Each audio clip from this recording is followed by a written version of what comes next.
Lord, ibinibigay ko na sa iyo ang ngayon at ang mga susunod na araw ko. Panginoon, salamat sa lahat ng ibinigay mo sa mga nakaraang mga araw at linggo ng aking buhay.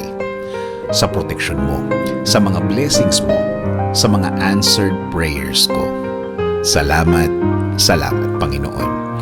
Alam po namin na kapakanan po namin ang una sa inyo bilang bahagi ng pagmamahal nyo sa amin, Lord. Salamat sa lagi kayong andyan. Salamat sa lagi niyong pag-alalay sa amin, lalo na sa mga tulong ninyo sa mga problema namin, Panginoon. Kaya Panginoon, ipinagkakatiwala po namin ang aming ngayon at mga darating na mga araw dahil alam namin, Lord, na kapag sa inyo nagtiwala, walang magiging problema kaming nakikita na darating. Kayo na po ang bahalang magprotekta sa amin. Iiwas niyo po kami, Panginoon, sa mga problemadong sitwasyon at mga problemadong mga tao, Lord. Kasi, Panginoon, kung kami lang po ang gagawa nito, hindi po namin ito kakayanin.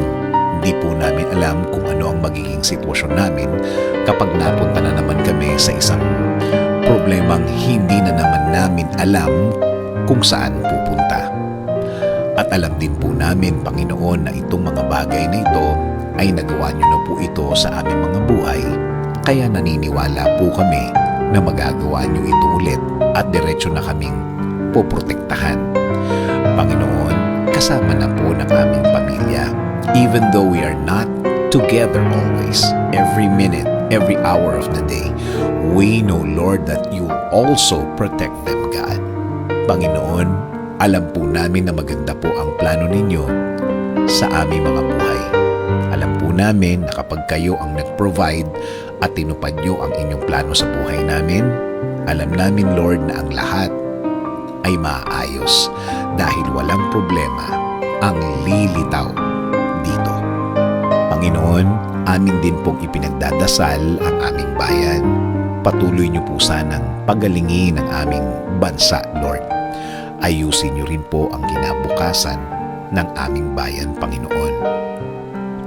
Panginoon, ibinibigay po namin ang aming ngayon at ang aming mga bukas.